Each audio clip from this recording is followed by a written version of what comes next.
Dans cette vidéo, il est question du président américain Woodrow Wilson. Je vais t'expliquer comment il est devenu président et ce qu'il a accompli. Woodrow Wilson est né le 28 décembre 1856 à Staunton, en Virginie. Il a grandi dans une famille religieuse, son père étant ministre presbytérien. Wilson a fréquenté l'université de Princeton, où il a obtenu son diplôme de premier cycle en 1879. Il a ensuite étudié à l'université Johns Hopkins, où il a obtenu un doctorat en sciences politiques. Son éducation et ses premières expériences ont façonné ses opinions sur le gouvernement et le leadership. Avant de devenir président, Wilson a eu une carrière politique réussie dans le milieu académique et gouvernemental. Il a été président de l'université de Princeton de 1902 à 1910, où il a mis en œuvre d'importantes réformes. Wilson est entré en politique et a été élu gouverneur du New Jersey en 1910. En tant que gouverneur, il s'est concentré sur des réformes progressistes, notamment les droits des travailleurs et la régulation des entreprises. Son succès dans le New Jersey l'a aidé à gagner une reconnaissance nationale et un soutien pour sa campagne présidentielle. Woodrow Wilson a été inauguré en tant que 28e président des États-Unis le 4 mars 1913. Il a pris ses fonctions à une époque de croissance économique et de changement social.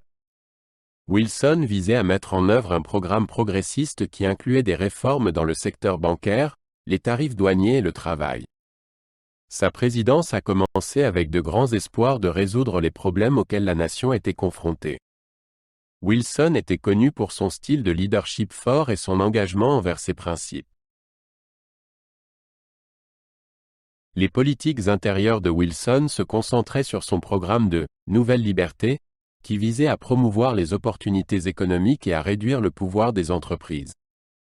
Il a soutenu la loi sur les tarifs d'Underwood, qui a abaissé les tarifs douaniers et mis en place un impôt sur le revenu progressif. Wilson a également établi le système de la Réserve fédérale en 1913 pour réguler l'industrie bancaire et stabiliser l'économie.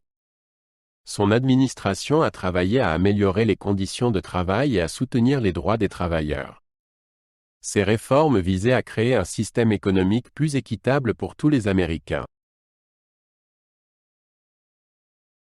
La présidence de Wilson a été fortement impactée par la Première Guerre mondiale, qui a commencé en Europe en 1914.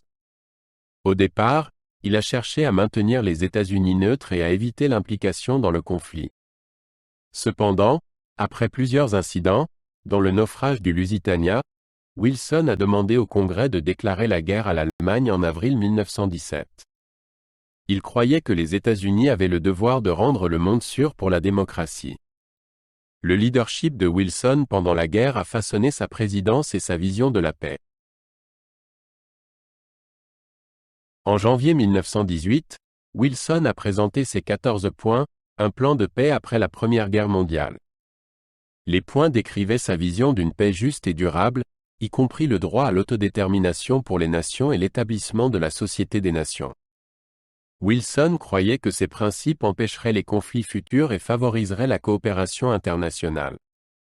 Ces 14 points ont été bien accueillis par beaucoup, mais ont rencontré l'opposition de certains dirigeants européens. Le plan reflétait l'idéalisme de Wilson et son engagement envers la diplomatie.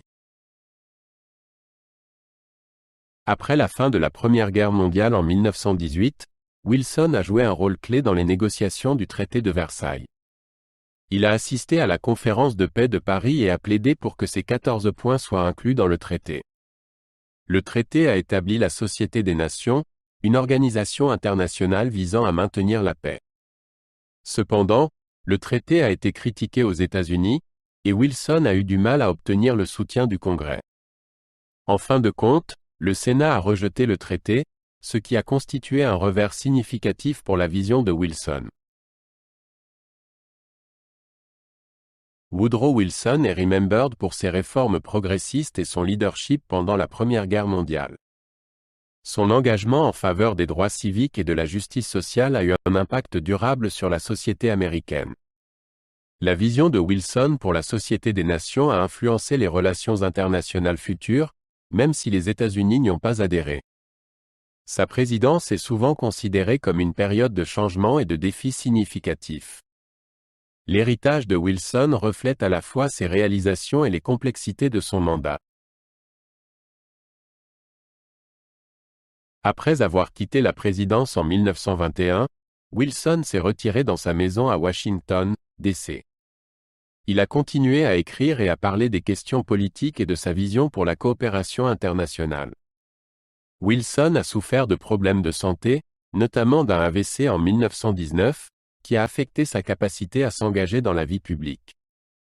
Il est resté actif dans la promotion de la Société des Nations et de la diplomatie internationale. Woodrow Wilson est décédé le 3 février 1924, laissant derrière lui un héritage complexe dans l'histoire américaine.